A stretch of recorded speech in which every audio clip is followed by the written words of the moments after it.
دستشون درد نکنه. روایت‌های خب خصوصا سمندریان شریف زاده خیلی نزدیک به همه شبیه ولی خیلی تفاوت داشت. آره ذوالفقار کلاً نوازندگیش در همه مقام‌ها متفاوت بود. یعنی خیلی فرق می‌کنه. نسبت به بقیه کاملا متفاوت بود.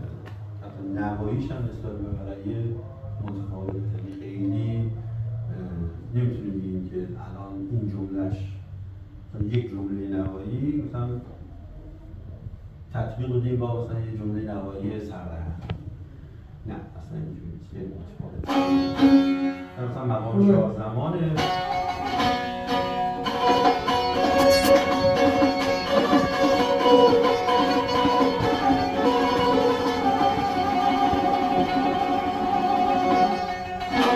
ذوالفقار شیوه نوازندگیش به این حالت